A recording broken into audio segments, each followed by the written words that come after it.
À la fin du 19e siècle, Sorel est un lieu portuaire et économique important. Le gouvernement fédéral juge qu'il est nécessaire de construire un nouveau bureau de poste et des douanes plus adapté aux besoins de l'époque.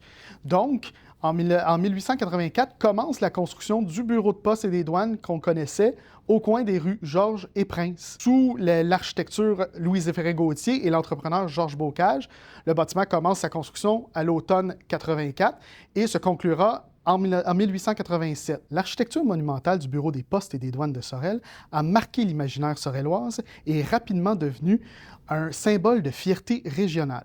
Au cours des années 1950, l'édifice ne répond plus aux besoins de l'époque. Le gouvernement fédéral décide alors de construire un nouveau bâtiment au coin des rues Georges et Élisabeth.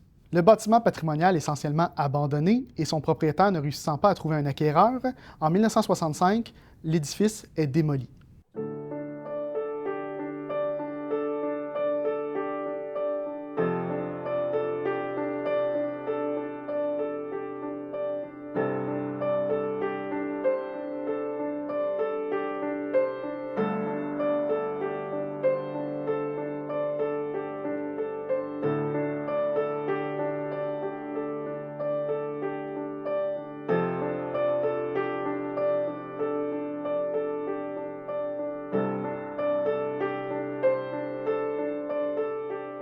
Mon intérêt, moi, pour le bureau de poste, je suis venu au monde là, en 1955. Très peu de gens savent qu'il y avait un appartement au 3e étage. En fait, le bureau de poste, au 1er étage, c'était vraiment les postes.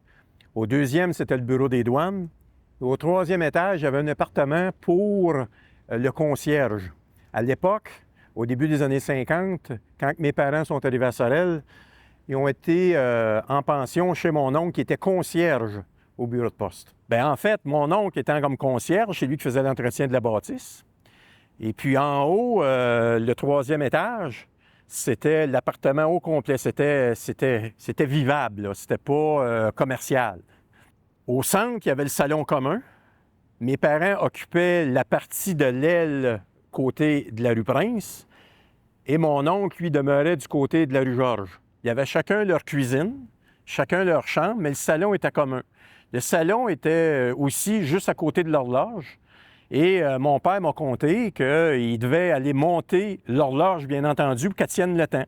En 1965, lors de la démolition du bureau de poste, plusieurs passionnés de patrimoine bâti ont décidé de conserver certains éléments en souvenir de cette histoire-là qui allait être démolie, dont Joseph Cardin qui a décidé d'acquérir les aiguilles de l'horloge du bureau de poste. Il nous en a fait don à la Société historique plusieurs années par la suite, parce qu'à cette époque-là, on n'existait même pas, nous, en tant que Société d'histoire, puis on a été contents de pouvoir les préserver. Il y a aussi d'autres éléments qui sont venus jusqu'à nous, puis bien sûr, dans une histoire plus récente, les anciennes pierres du bureau de poste. On retrouve un imposte, on a un fronton et on a aussi, surtout la pierre la plus importante, les armoiries de l'ancien bureau de poste qui sont conservées maintenant à la Société historique, qui vont être utilisées pour construire un monument commémorant le patrimoine bâti de Sorel-Tracy. Bien, en fait, l'historique de la récupération des pierres, c'est un peu par hasard, c'est un peu fortuit. Il faut savoir qu'à l'époque, lors de la démolition en 1965, ça avait été récupéré par M. Roger Caisse, qui était le fils d'Alfred Caisse. Pour les plus vieux, on se souvient qu'Alfred Caisse était le distributeur Coca-Cola à l'époque à Sorel. Puis il y avait même une usine d'embouteillage. Alors, M. Caisse était équipé de camions à l'époque, puis lui, il voulait faire du remblai avec ça. On a tout récupéré ça. Puis en plus, j'ai ramassé aussi un imposte puis un fronton, ça qui n'était pas prévu aussi. Ça traînait là. J'ai pris la chance, j'ai dit sûrement que ça vient du bureau de poste. Alors là, on les a mis de côté pendant tout ce temps-là, sans me poser de questions, sans savoir quoi. Je voulais tout simplement pas que ça s'en aille au débris. Et puis, en 2019, j'ai eu une entente avec la Société historique Pierre de Sorel. Je suis devenu président de la Société historique à la fin de l'année 2019, jusqu'au début de l'année 2021. Mon prédécesseur, M. Pierre Potvin, avait laissé sur sa table de travail un projet de mise en valeur des pierres emblématiques liées à la démolition de l'ancien bureau de poste et des douanes de Sorel en 1965. C'était, à mon avis, un excellent projet. Et puis, j'en ai parlé au conseil d'administration qui, lui, assez rapidement a donné son approbation pour la réalisation de ce projet-là de mise en valeur. Alors, on s'est dit, Première étape, constitution d'une équipe projet. Alors, avec le conseil d'administration, avec les membres du conseil d'administration de la Société historique, il y a M. Jocelyn Paul et M. Jean-Michel Leclerc qui se sont joints immédiatement à l'équipe projet pour mettre en œuvre le projet. Qui dit aussi projet, dit financement. Alors, on a contacté des gens. M. Alain Goulet s'est montré intéressé avec un financement de nature monétaire. Et les compagnies Acier Richelieu et Construction Sorel se sont montrées aussi intéressées avec une aide physique et matérielle. Alors, tout s'est mis en place pour commencer à réfléchir à l'allure que pourrait avoir le projet physiquement. On voulait faire un monument avec les pierres. Alors, ça nous prenait un endroit et rapidement, au sein tant de l'équipe projet que de la ville, que de la Société historique, un lieu s'est imposé, c'était le Carré Royal, c'était en diagonale avec là où était situé l'ancien bureau de poste et des douanes, au coin des rues Georges et des rues Prince. Pour ce genre de projet-là, avec les pierres, on avait besoin d'un design, on avait besoin a priori d'une esquisse. Donc, pour en venir à faire le design du projet, on a contacté M. Dominique Roland du Centre des arts contemporains, qui lui-même avait une expertise en matière de maçonnerie et de pierre. J'ai été très heureux de participer avec cette équipe qui avait intérêt à la sauvegarde de ce patrimoine sorellois, qui étaient les artefacts des pierres de l'ancien bureau de poste ou des bureaux des douanes. Et donc, à ce moment-là, j'ai fait des recommandations au niveau de la présentation et du design de ces pièces-là, à cause de l'importance historique qu'ils avaient. 1927, déjà, on voit la tour du bureau des postes et des douanes de Sorel, qui fait partie du paysage sorellois, et on le voit ici surplombant le Carré Royal. Un monument à concevoir à partir d'une esquisse muséale que présentée ici. Et cette esquisse muséale-là a servi de base à la création de la modélisation dont je vais vous parler. L'esquisse muséale, la disposition des pierres telles quelles, nous ont servi à préparer un plan concret du monument. Le plan concret du monument que nous souhaitions en y intégrant une plaque signalétique ainsi qu'une plaque reproduisant une peinture d'un artiste sorellois, soit Mario Cardin, dont on peut voir ici la production. C'est à ce moment que commence la création de la maquette. La maquette promotionnelle avec des professionnels de primo-designers nous a servi pour transmettre vraiment l'allure qu'on voulait donner au dit monument. On avait des attentes bien précises, on voulait une représentation assez esthétique, donc on s'est concentré pour produire une modélisation finale avec une vision 3D qui serait notre outil promotionnel du monument. Cette modélisation a servi à montrer le réalisme du projet et à convaincre, parce qu'il fallait quand même convaincre nos gens qui étaient intéressés, donc la ville, à soutenir le projet, les Aciers Richelieu pour concevoir toute la structure pour tenir ces trois pierres-là de façon sécuritaire, et ainsi que Construction Sorel pour avoir une dalle qui supporterait l'ensemble et qui serait, disons, pérenne dans le temps. Enfin, pour les frais de restauration, les frais des fouilles archéologiques, les frais de conception avec les designers, ainsi que les 2 plaques signalétiques, une pour l'information et une pour la reproduction, nous devions avoir la contribution d'un mécène. Pour la Société historique Pierre de Sorel, avec Jocelyn Paul, j'ai rencontré M. Alain Goulet, homme d'affaires bien reconnu dans la région, pour participer financièrement à ce projet. Une maquette du projet de monument lui a été présentée, ainsi que son implantation dans le Carré Royal. Étant déjà sensibilisé à la conservation du patrimoine bâti sorellois, il a trouvé intéressant de participer financièrement au projet. Il est important que des gens d'affaires de la région s'investissent dans des projets culturels et historiques pour la communauté. Pour concrétiser le projet de construire un monument au parc du Carré Royal, il fallait avoir l'autorisation du propriétaire, qui est la ville de Sorel-Tracy. Étant donné que le Carré Royal est une zone protégée patrimoniale depuis 1959, il fallait aussi demander l'autorisation au ministère de la Culture et des Communications du Québec. Puis eux, en retour, nous ont exigé, pour construire le monument encore, ils nous ont exigé qu'il y ait un sondage archéologique qui soit fait sur le terrain où allait avoir le monument. Donc, on a fait ça, la fouille, à l'été 2021. Et dans le fond, après le sondage archéologique, on a découvert qu'il n'y avait rien de particulier qui aurait pu être endommagé par la construction d'un monument sur ce sol-là. Et on a eu éventuellement l'autorisation du ministère de la Culture et des Communications pour construire notre monument, devrait incessamment arriver dans les prochaines années. Donc, nous, on vient vérifier le potentiel archéologique des lieux au préalable. Donc, on a fait une étude préparatoire pour bien évaluer le potentiel théorique des lieux. Donc, on a évalué l'environnement ancien pour voir les éléments du paysage qui pourraient être des éléments attractifs pour les populations autochtones préhistoriques. Donc, ici, on est à la confluence, on est à l'embouchure de la rivière Richelieu. Donc, il y a un potentiel quand même important pour ce type d'occupation-là. Aussi, pendant la période historique, bon, ça a toujours été une place d'armes, mais il y a eu aussi des baraquements militaires britanniques dans les années, en fait, au 18e siècle. Donc, c'est des éléments qu'on veut venir vérifier s'il y a présence dans le sous-sol du parc.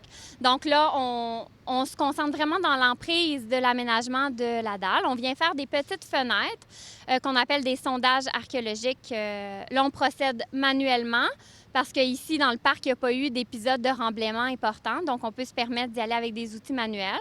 Donc, on commence avec la pelle pour enlever la tourbe et les niveaux de surface ou d'aménagement plus récents.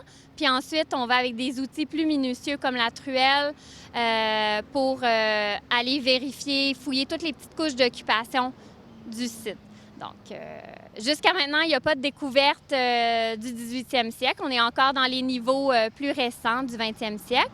Mais il nous reste plusieurs sondages à faire. Dès le moment où la Société historique a acquis les pierres de l'ancien bureau de poste, il a fallu commencer une démarche pour préserver ces pierres-là. Ils ont quand même passé une 50aine d'années à l'extérieur aux intempéries. Donc, il y a des fissures qui se sont créées. Puis si éventuellement, on voulait pouvoir le diffuser de manière permanente en créant un monument, bien, il faut s'assurer que les pierres sont adéquatement protégées pour ça.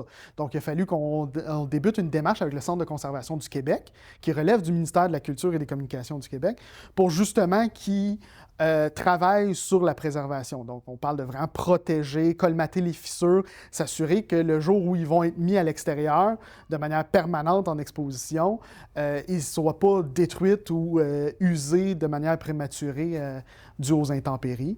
Oui, bien, en premier, les pierres ont été nettoyées à l'eau, à la brosse, là, pour enlever toutes les taches biologiques, là, les mousses, les lichens, qui avaient colonisé la pierre. Là. Ensuite, le principal problème, c'est les fissures. Donc, il y a eu... les fissures ont été consolidées là, avec des tiges d'acier inoxydable. Donc, on a percé les pierres, on a mis des tiges qui ont été collées. Puis ensuite, toutes les fissures ont été comblées avec un mortier d'injection. On a utilisé des mortiers à base de chaux qu'on a colorés avec des pigments là, pour que ça soit vraiment la même teinte que la pierre. Oui, il y a une pierre qui présentait une dégradation au niveau de la surface. Là, la pierre se désagrégeait, un peu comme du sucre là, à certains endroits. Donc, on a utilisé un consolidant minéral qu'on a appliqué là, par imprégnation pour redonner de la cohésion à la pierre, là. Donc pour stabiliser sa dégradation.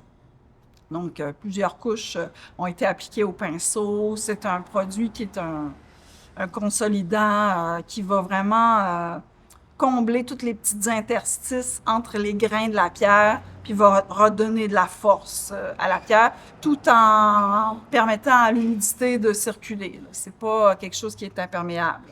C'est perméable, la vapeur d'eau peut circuler. Je suis sculpteur, j'ai taillé la pierre de nombreuses années.